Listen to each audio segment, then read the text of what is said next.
It is spring 1941, and the Nazi expansion into Greece and what was Yugoslavia has brought immediate misery for the Jews living there. But the persecution in the Balkans is just one front in an anti-Jewish war sweeping across Nazi Europe. Though people are fighting back, the terror seems unstoppable, with the anti-Semitic machine going into overdrive.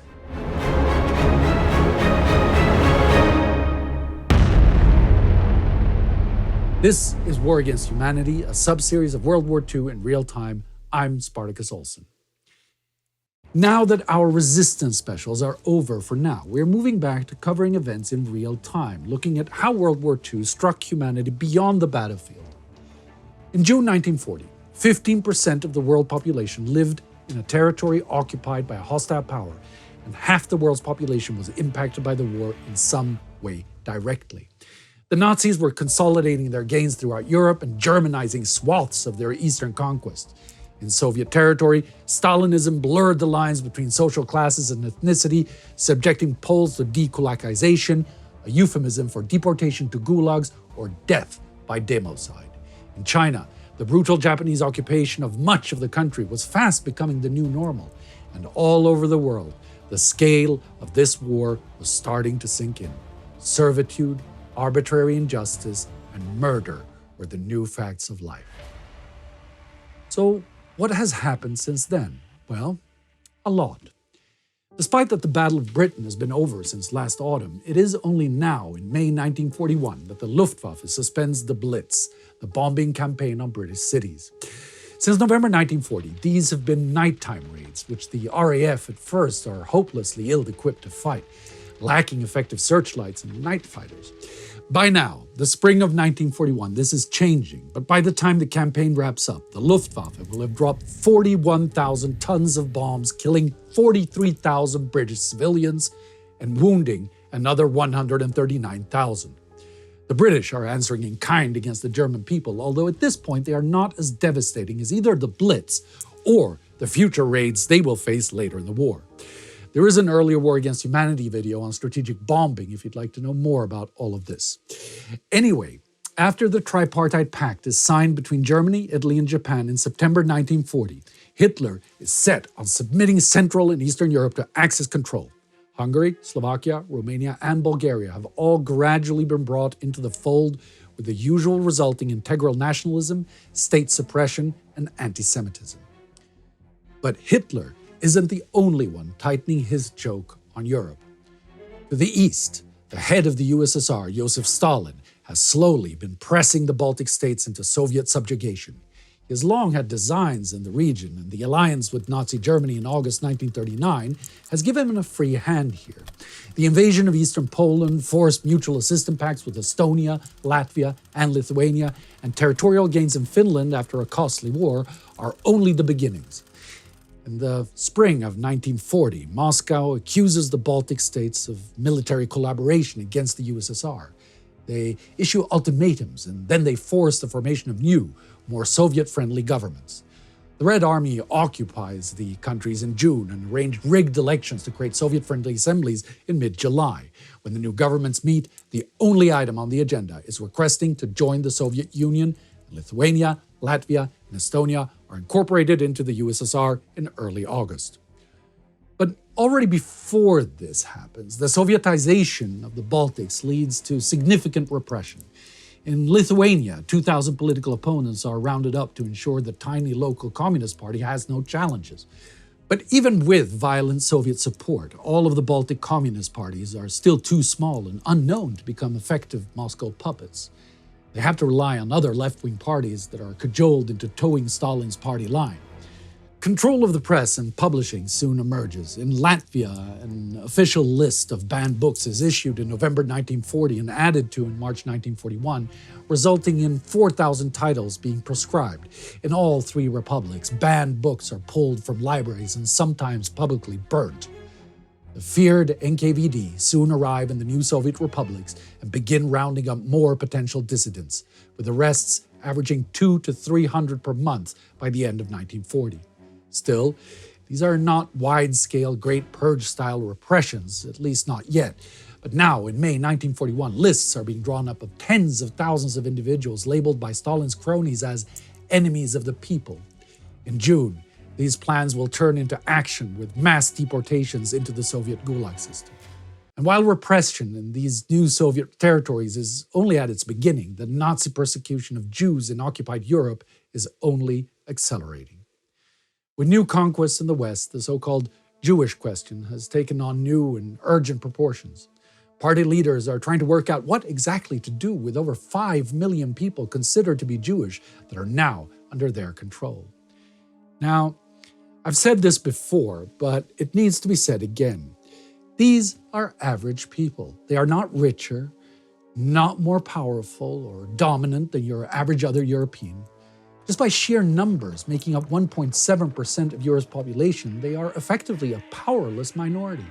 Many of them consider themselves first and foremost Dutch, French, Polish, or German, and some even don't identify as Jewish at all. They just happen to have ancestors who did.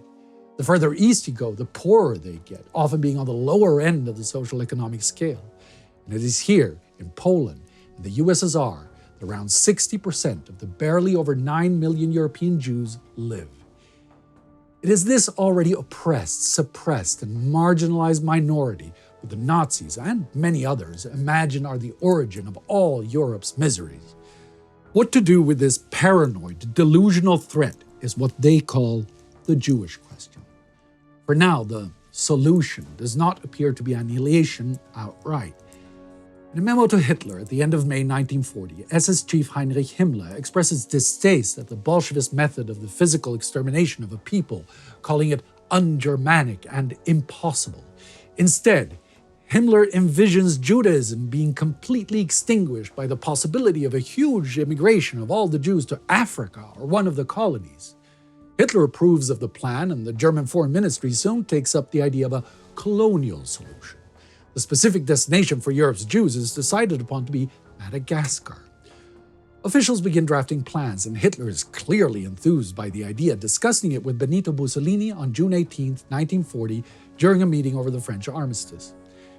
See, the fall of France in June puts Madagascar, a French colony, under indirect German control, and the expected surrender of Britain means that German ships would have safe passage. Now, calls for Jewish resettlement to far-off places like Madagascar have been made since the 19th century by various countries. In 1937, the Polish government even sent a 3-man commission to the African island to assess the feasibility of it. It was also part of the pre-war Nazi planning, only to be shelved once hostilities broke out. So the concept does have some credence to it, and the warped worldview of anti-Semites, that is. Franz Rademacher, director of the Foreign Ministry Department for Jewish Affairs, offers a draft proposal for the Madagascar Plan in early July. Jews would be prevented from escaping the island by German police, but be allowed to run their own administration. They will be kept there as a kind of bargaining chip with America, which, of course, according to the Nazis, is run by Jews. Now, to you, the Madagascar Plan might just seem like a fantastical pipe dream, and in many ways it is, but this should not stop us from recognizing the purely genocidal character of the idea. The population on the island would quadruple in a land that already faces great challenges to sustain food supply and essential resources, and is dominated by wilderness and endemic zoonotic diseases like bubonic plague. There is no question that a large portion of the Jews resettled there would die almost immediately from the unfamiliar and hostile conditions. It reveals a trajectory of the Nazi plans for a final solution to the Jewish question. Himmler may personally balk at direct physical extermination right now, but it is clear that it will have annihilating proportions. While the leadership are busy calculating the logistics of ethnic cleansing, the situation of Jews in occupied Europe in early 1941 varies greatly. Though the Nazis are infamous for deadly organizational power, we need to remember how chaotic and ununiform the regime is in reality. As we've outlined in several episodes of Between Two Wars, the Nazi Party is built not on state control, but on the idea of distributed terror that largely depends on local capos competing to be the truest to the Führer's plan, without clear orders or directives. So at least for now, what being under Nazi rule means is very different depending on where you are. On one side of the spectrum lies Denmark, where the small minority of Jews are actually relatively safe at the moment. Their government have promised loyal cooperation with the German occupiers, but insist that their Jewish citizens are left alone. The goal of making Denmark a model of Nazi client state, the Nazi authorities accept this trade-off for now.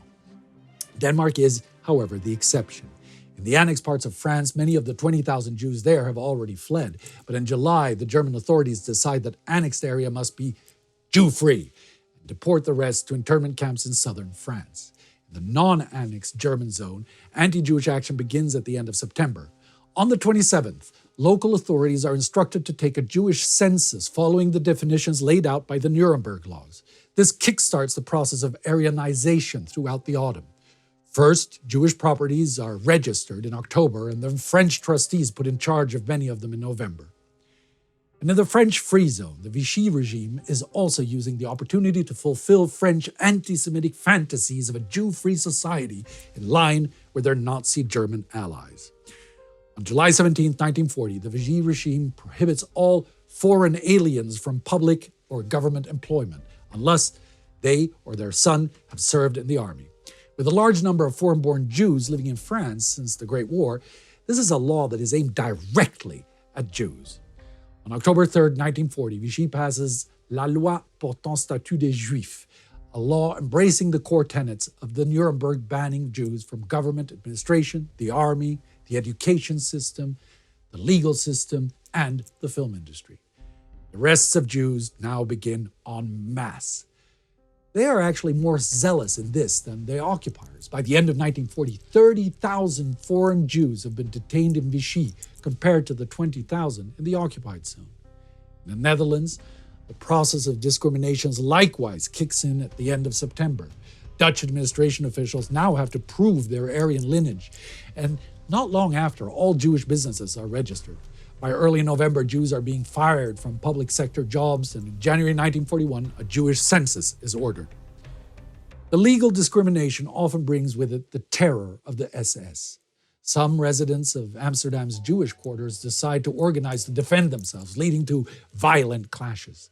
This culminates in a street battle on the Waterloop line on February 12, 1941, where a Dutch Nazi paramilitary is wounded and later dies. In response, German police storm an ice cream salon a few days later, resulting in another clash that leaves several officers injured. The Jewish quarter is sealed, and 430 random young men are rounded up to be deported to concentration camps. The next day, the Communist Party of the Netherlands called for a general strike to close down all of Amsterdam in protest of the pogrom, as well as German attempts to force Dutch laborers to work in the Reich. On February 25th, the strike begins with an estimated 300,000 people soon taking part. It rapidly spreads to other areas of the Netherlands, and an uprising seems imminent. The Germans crack down hard. Rifles and hand grenades are used to break up the protesters, leaving 9 dead. By February 27th, the strike is broken.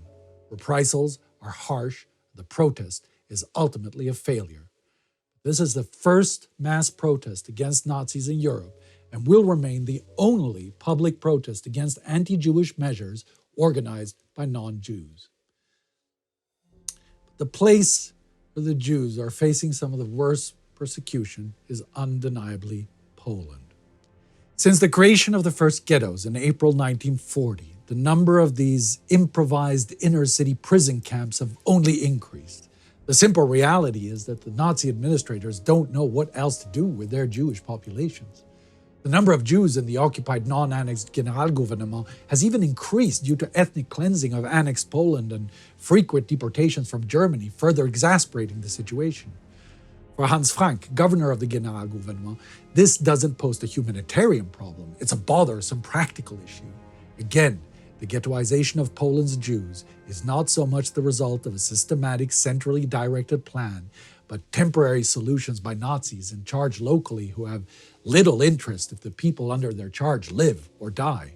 It means that no two ghettos are alike, save one thing: the brutality of their living conditions. The most populous ghetto is the one in Warsaw.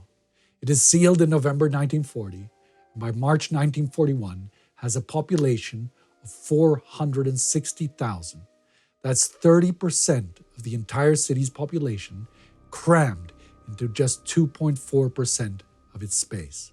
The ratio of person to room is 9.2 to 1.